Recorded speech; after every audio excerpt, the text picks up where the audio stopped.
This episode of the Totally Rad Show is brought to you by HostGator. Coming up, we're playing with gravity today as we check out the game Inversion.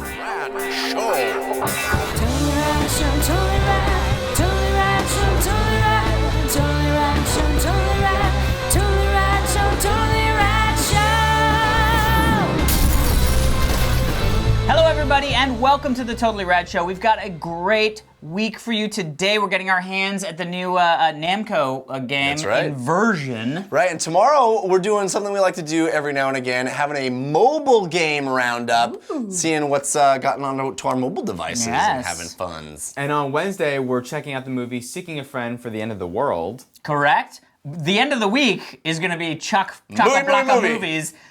Thursday, we're getting our first look at the new Disney Pixar movie, Brave. And then Friday, I'm seeking a couple of friends for the end of the week to help me review a movie that is called... Abe Lincoln. Oh yeah, Abe Lincoln Vampire Hunter, which... Vampire Hunter? Woo, there's a concept. Hey man, I like low-concept movies. But we are talking about Brave this week, Yes. and that's a Pixar movie. And we got the cool Pixar background. It has some up stuff going on. Yep. This was sent in by J.me. Nice. Jamie. Yep. Asensio? Sure. Let's Asensio into some show.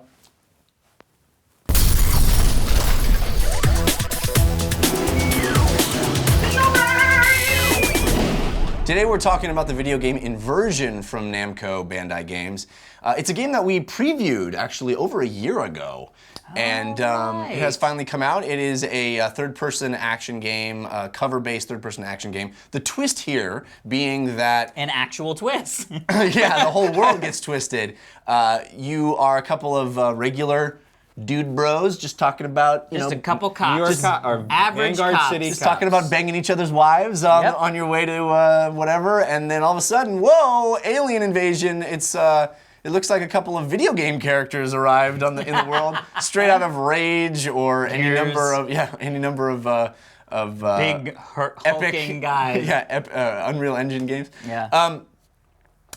So how do you deal with that? Well, you get your ridiculously overpowered shotguns out of your car, and unfortunately you get captured, and their big mistake is they gave you the power of their cool anti-gravity guns, because these aliens can mess with our gravity. It rotates the entire world sometimes. You can be running along the street and then hop into an inversion point and then go onto the side of the world, and now you're doing that. You can manipulate gravity. It's kind of standard gravity manipulation stuff that we've seen in a lot of games, but this game does it in a grander fashion than most, maybe, because, like I said, the entire world can go topsy-turvy. Alex, what did you think of playing Inversion?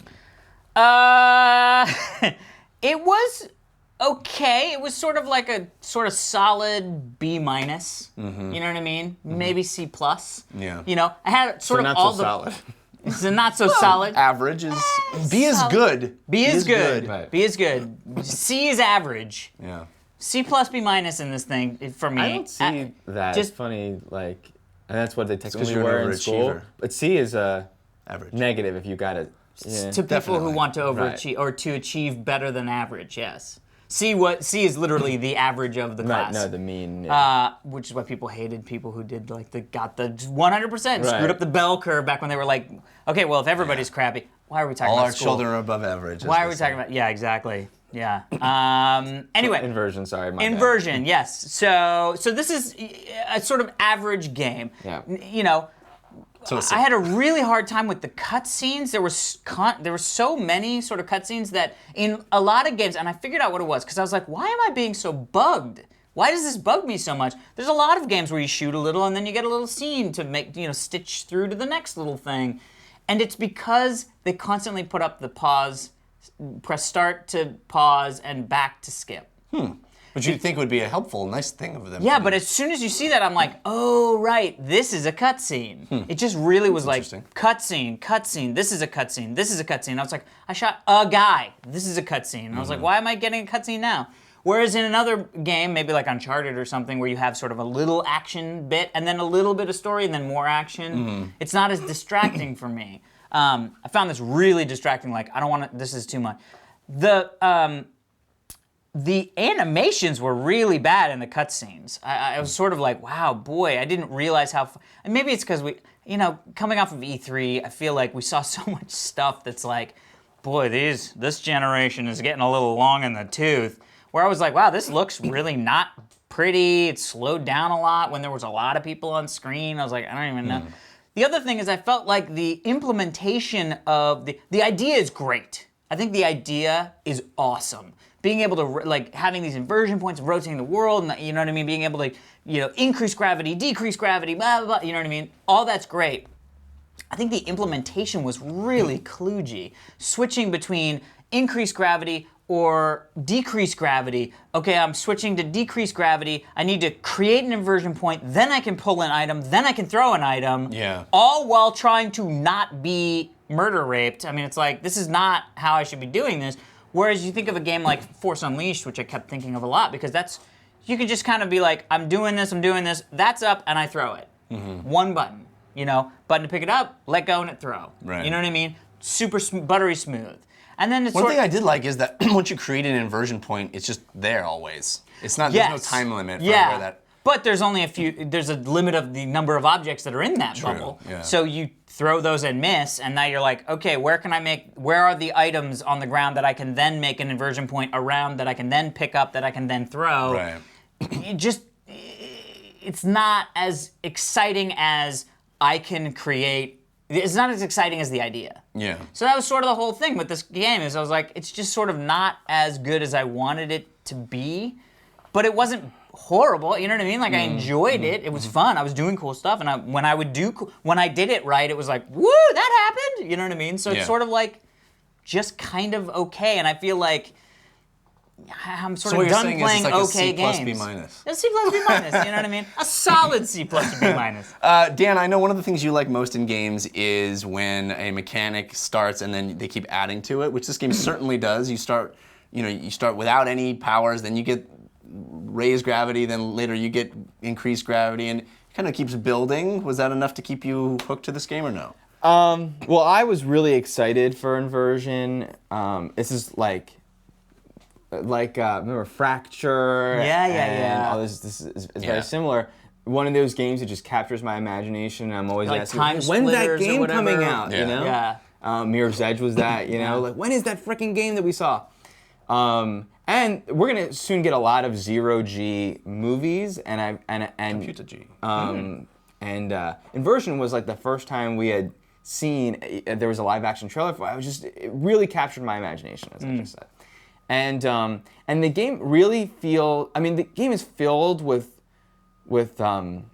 great ideas. It just felt like it's a rough draft of that.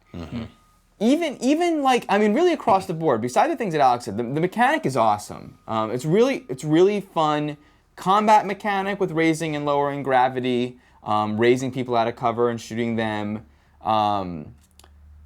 which breaks up the monotony of a typical, stick to cover, pop and shoot, pop out and shoot people a long ways away. And the really interesting thing too, forgive me for interrupting, but the interesting thing too is that in most games where you can raise someone up, it kind of, like Mass Effect or Force Unleashed, it kind of puts them in a suspended animation thing. Yeah. Where in this one they're in anti-gravity, but they're still shooting at you, which is kind of neat. Because when that happens to you, you can still shoot. Like that's the it doesn't give up that conceit, and the dynamics that it brings to combat is fun, and it's a smart idea, but the guns feel really slight. The when you're shooting people, like, it just looks like they got hit with paintballs and then they die and then they fall out. Like, it doesn't even seem like they get hit unless you get a headshot. They just like take hits theoretically and then they're falling over, and everything just felt really rough.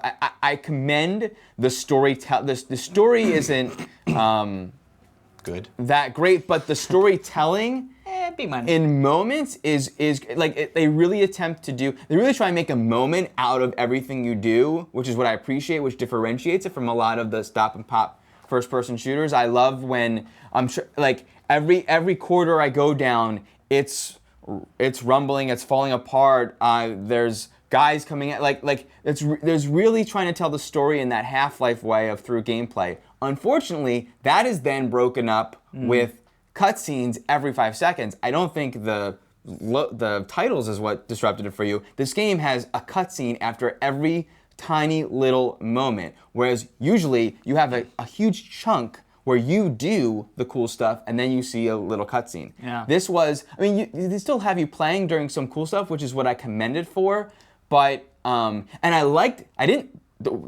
first seconds of the game are a bizarre place to start it. But after that, it starts in a really you're really with the character on a very unique journey. There aren't a lot of games that take this path. Usually games happen what is Act 2 of this game, or Chapter 2. That's usually where most games start. So I liked the second part of the beginning. Like all that interesting storytelling was the right idea, but like I said, everything just felt super rough. The world turning on its side. I'm almost done. So the world turning on its side. Okay, what? No, I just wanted to comment on exactly that point you were making, because wouldn't it have been more interesting if they started the game with pistols? Instead of it's like, oh my gosh, aliens, let's get in the car and bring out these futuristic, crazy shotguns. Well, the shotguns already were pistols. Like the shotguns, normally shotgun is for close range. Shotgun was killing people from all the way down. But like from a storytelling, you're so right that the beginning shouldn't have happened, and then that car ride should have been where we started, and it could have been really interesting if it's like just normal guys instead of these roided out weirdos. Well, not only that, Vanguard City, bizarre, crazy city. That's it should have felt like a normal super place. future, but not really future. Yeah, that's what I mean. Everything was like, it was the right idea, but then... Yeah, if this was San Francisco, normal guys, and they had side shooters to start with, that would be a very... Yeah. And you stayed in that world for a little while. And then when the alien invasion happens, like, the aliens are so... human. Bizarre. I mean, I kind of commend that. I think that's a cool idea because we often see big googly eyes. Like, it's cool that aliens would be human, but it really was more post-apocalyptic than it alien looked like agenda. standard Unreal Engine model number 7. Yeah, that's what it looked like to me. And for that to be the 30-day time limit thing was weird. But I was with my guy on his journey more so than any other game. But then the inversion, the cell of the game, the traversal moments where you can be floating and in cover, and when the buildings get turned on its side, because everything was already so bizarre, it just felt like I didn't know that I never felt like I was on the side of a building. Oh, cool! Now I'm on the side of the building or going down the building. It all looked like a gray, brown mess of concrete anyway, all rubbly anyway. So that I just all felt like I could be on the ground right now. Whereas it looked like a real office building, and then now, wow, I'm on the ceiling, and there's the chairs, and that would have been a refreshing and unique and fun way to play a first-person shooter. But there's so many right ideas. It just felt like this was like, okay, here's my vomit draft of the game. And then now which is weird because we saw this a year ago and it was fully playable, and it's like, oh, they have a year to bake this. It's going to be really good. Yeah. I'm on the same page with you guys. It's not a bad game, and I certainly had fun with it. It felt like, hey, do you like Gears of War? Because the designers of this game certainly do. It felt very, very Gears of War. Yeah, instead of a chainsaw, it's a knife on the gun. Yeah, and it's the same kind of like, oh, the guys come out of the ground, and the thing they're coming out of, you have to throw a grenade in order to stop them coming out of that. And I mean, very much the same kinds of gameplay ideas. Those gameplay ideas happen to be very fun, so that's good.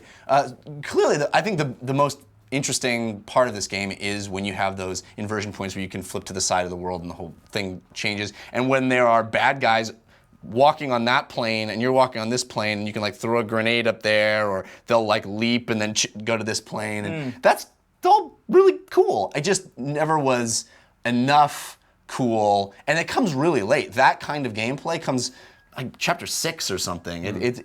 You work up to that, which, as you say, is a cool way to present the story, but everything is just a little clunky, and the story is so cheeseball. If it had really felt like I'm just an average guy and this crazy stuff is happening, rather than these super soldiers, weird super soldiers that they should have been doing this anyway. Right. Yeah. So it's a mixed bag for sure. I feel like if you're looking for fun stop and pop cover-based Gears of War type game, you can do worse. You can certainly do worse than this, and it has certainly provided me with some fun. The zero-G traversal stuff, where you're sort of in the air and you have to float, is awesome conceptually. Right. In practice, it wasn't particularly fun. I was just sort of mashing a button to try to figure out where to go next. So everything is sort of Mixed bag. And I wish it didn't feel so paint by numbers, where it's like, you know, there's the sniper level and there's this level. It's just everything feels so rote. Yeah. But not terrible. So take that for what you will. And I think this is, you know, a great, if you find it discounted somewhere, you know, it could provide you with some fun. Yeah. So, Inversion. All right, everybody, be sure to stick around. We're going to be answering one of your Twitter questions right after this. But first, we want to thank our sponsor, HostGator. HostGator will get your blog or website up and running in just minutes. With plans starting as low as $3.96 a month, you get 24/7 support, right? Access to website building tool with over 4,000 templates. Because 3,000 templates is not enough! It's shameful. But they'll even migrate your current site over to HostGator for free. The servers are 130% powered by wind energy. Because 100% is not enough! Not enough. They need that extra 30% of blowing. For TRS viewers, which you are, HostGator is offering you 25% off Because your 24% order. is not enough! Dude, 25%. Or the rule of first threes, month Dan. is free. Rule of threes. Just go to HostGator.com. Don't instigate. HostGator.com and enter the coupon code Totally Rad Show, all one word, at checkout for your stuff. We're gonna be at Comic-Con. Oh my gosh, we Gonna are be gonna be coming amazing. up. You guys should be there. Get your backgrounds in. I hope you already have fans@TotallyRadShow.com. your Friday pass, because I don't think you can get them anymore. Friday at 8. We will be there at Friday at 8. Yep. Room 24 ABC. 24 ABC. You should be it's- wearing some TRS stuff, some shirts and Genius.com sweatshirts. know. /TRS, so we know who you is. Every year we put out we give a postcard. The cool original art by Dennis takeaway. Calero. Yeah. This Little year's takeaway. Good way to- sounds like it's going to be amazing. Oh. I mean, full-on always comic book amazing. artist of amazingness. So Yeah. don't want to miss that. Gotta be They're there. collector's items. Be there or be square. Check us out tomorrow when we take a look at some mobile games. Today's Twitter question sent in with the hashtag TRSQ is from at Karaoke Yojimbo. If you, and this is a perfect question from Karaoke Yojimbo. If you were kidnapped and forced to sing one song What to Yojimbo would you save your use? life, what would it be? I feel like he created this Twitter account just to ask people this one question. Yeah. You may be right. What would it be, Jeff? What song would save your life? I think the first thing that came to my mind of a song that could possibly save my life is "Help! I need somebody. Help! Not just anybody." Interesting. That's a good Help! choice. Help great. is something you would need in that situation. I don't know if you guys are cognizant of the fact that I wouldn't be very capable of I think That's everybody, saving my life? everybody that watches the show gets it. So I would need as much time as possible, thus I would sing Bohemian Rhapsody. I would sing, yes, I would sing the. And I'd be like, Mama, You would actually want- just killed the man. Oh, it's a confession song. It is. It's the end of your life confession. Yeah. I would do. I think you kind of nailed it, but I would do the Inagata Davida by Iron Butterfly, but then vocalize the drum solo. So, Which would sound like. I think it sounds like, I'm trying to remember. I used to actually know it. I think it's like, oh God, what was it? It was ba-da, ba-da, ba-da, ba-da, ba-da. Yeah. Da-da-da-da, da-da-da-da, da-da-da-da-do, da-da-do-do-do, da-da-do-do, da-da-do-do-do, da-da-do-do, da-da-do-do-do, da-da-do. I think that's how it went. 20 minutes later. No. You know what? That was Matthew Sweet's girlfriend. Da-da-do-do, da-da-do-do, da-da-do-do-do, da-da-do-do, da-da-do-do-do, da-da-do-do. Thanks for sending that in, Karaoke Yojimbo. At Karaoke Yojimbo.